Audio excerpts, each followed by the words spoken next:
Another year, another smartphone competing for your wallet. The LG G6 is one of the major flagships you might be considering if you plan to upgrade your phone at all. So what's the deal with this thing?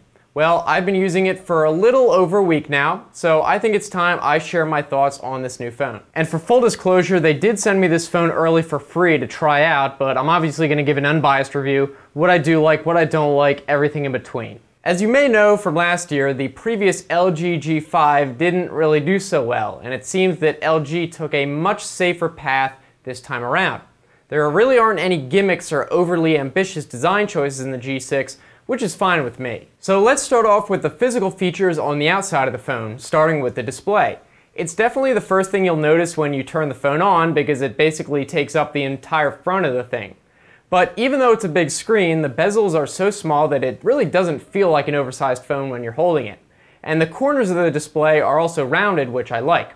And it really is a great looking display. It's 5.7 inches with a 2880 by 1440 resolution, or 18 by 9 aspect ratio, and the panel type is IPS. This size and shape screen I think is pretty nice. It makes it a lot easier when scrolling through websites or Instagram feeds or whatever. Though it is pretty tall, so it can sometimes be tough to reach the top of the screen. At first I was skeptical at the choice of IPS over OLED, but that didn't last long. It's got great contrast, and I was impressed that it seems to be able to show blacks just as deep as OLED panels. And because it's IPS, it has the benefit of being slightly brighter than OLED and should have less risk of color shifting. For example, the color balance on the G6 looks spot on, and when I compared it to my Pixel XL, I didn't even notice that the Pixel almost has a yellow tint. So whether it was designed with a warmer white point, I'm not sure, but the G6 clearly looks to have more accurate colors here.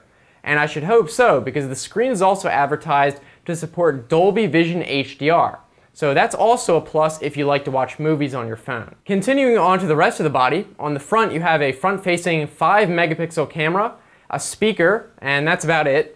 Then on the sides you have most of the standard stuff, volume up and down, SIM card and SD tray, headphone jack on the top, and on the bottom you have USB Type-C and speakers. No real surprises for any of that. On the back things get a little bit more interesting. We have the power button, which doubles as a fingerprint sensor, dual cameras, and a dual LED flash. The fingerprint sensor is nicely placed, it's easy to reach, and I like that it automatically unlocks the phone without having to actually press the power button. Though sometimes it's actually so fast that you can't really use it to look at your notifications on the lock screen. You basically have to double tap the screen to do that, or else it'll just skip right past it. As for the camera, I'll go more in depth into that later, but the reason that there are two is that one is wide angle and the other is a regular focal length. Now let's get into the internal specs that you can't see.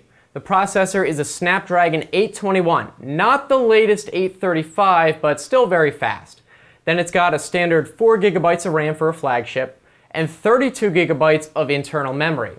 It does have an expandable SD slot, but I still wish the internal storage was more than just 32, especially considering that the system takes up nearly a third of that, so I was kind of disappointed there. On the other hand, I am very pleased with the battery. It's 3,300 milliamp hours, a good size, and the battery life was a lot better than I expected.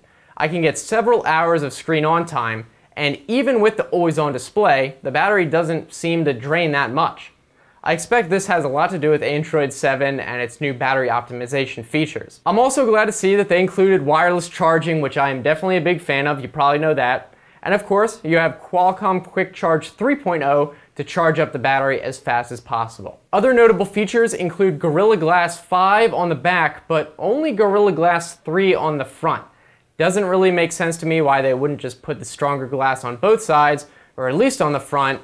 Apparently it's to save thickness, but if I had to guess, it's just a cost-saving decision. And yes, of course, it is waterproof with an IP68 rating, so unless you drop it into the bottom of a really deep pool or something, you won't have to worry about water damage. I even tested it myself under a shower, and as expected, no issues.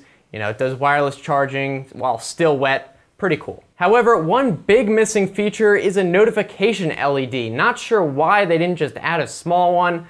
I mean, sure, there's an always-on display, but I prefer not to have to use it for the sake of battery. Plus, the always-on display is pretty dark anyway, making it hard to even see if you have a new notification at all, or which ones, and if you use the higher brightness version of it, it kills the battery. So I'd much rather just have a little LED that flashes different colors, much easier. Next, let's talk about performance and experience using the phone, starting with the camera. Both the rear cameras are 13 megapixels with the standard lens at 1.8 aperture and the wide-angle lens at 2.4.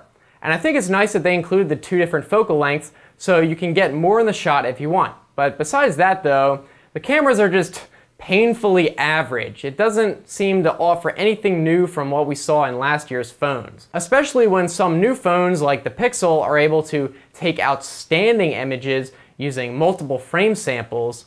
I can only describe the image quality of the G6 as good, but nothing special. Moving on, let's talk about user experience. In terms of speed, it's great, as you'd expect from any flagship smartphone. Having used it, I haven't noticed any stuttering or lagging at all, and apps seem to open very quickly, very snappy and responsive.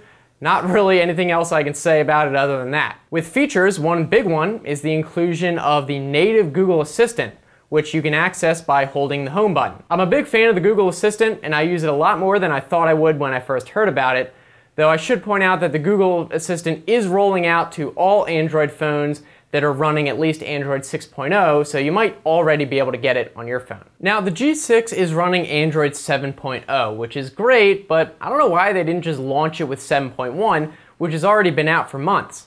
I definitely don't like that, because we know that carriers are notoriously slow at rolling out Android updates if they do at all, especially considering that, unlike 7.1, Android 7.0 is missing one of my favorite features, night light, which reduces blue light at night, making it a lot easier to see. However, luckily I did find a third-party app called Nightlight, which allows you to unlock the feature because it is actually in 7.0, just hidden. So if you're like me and you want that feature, you can look that up. Next, the G6 uses LG's UX 6.0 skin, which is just, To be fair, I'm not just picking on this skin, but I think that any skin besides stock Android are just unnecessary and stupid.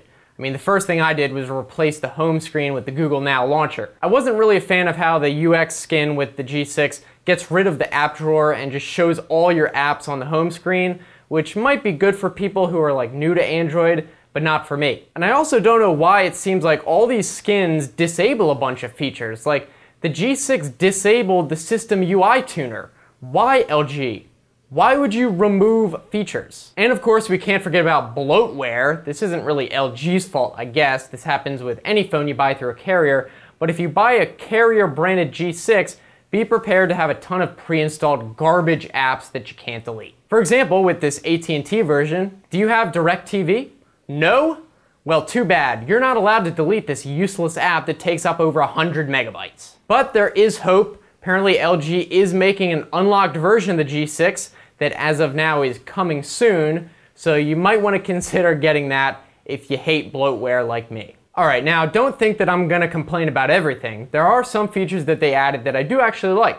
For example, they have this cool option for live wallpapers, which are basically moving backgrounds for the home screen. And if you dig deep enough into the settings, they have a bunch of free ones that you can download from their site. You basically choose a 360-degree photo, and then you have a lot of options for how you want it to move. I just have it set to auto scroll, where it just kind of rotates it slowly, but if you want, you can have it use the gyroscope to rotate the image along with the phone, which I think is awesome.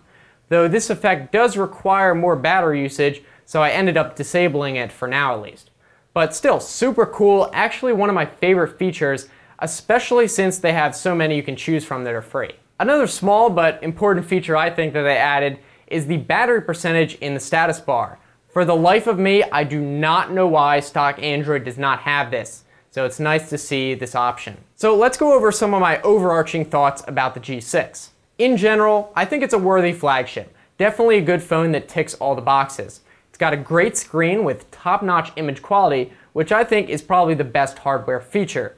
But judging by recent announcements, this won't be the only smartphone this year with thin bezels. The dual camera feature is nice. I could see a lot of people using that for sure, and the picture quality is reasonable. And I do like the physical design of the phone overall. It looks very modern and slick. I'm a fan of it. Though it's very clear that LG didn't want to take any risks with the G6. There's not really any one feature that makes me say, wow. But the phone overall is satisfying. If you get this phone, you won't have anything to complain about for sure. For some of you, that perhaps is the most important thing. You don't really care about a lot of bells and whistles as long as it just does everything that you want and it works. But I feel like the G6 will be a tough sell when you compare it to other new flagships with more headline-catching features that are at the same price point. So those are just really all my thoughts. If you guys have any other questions, feel free to ask me down in the comments and let me know what you think as well. If you want to keep watching, I'll put some other videos right here. You can click on those. And if you want to subscribe, I make new videos every Tuesday, Thursday, Saturday. Should be worth it. So I'm looking forward to hearing from you guys. And as usual, thanks for watching. I'll see you next time. Have a good one.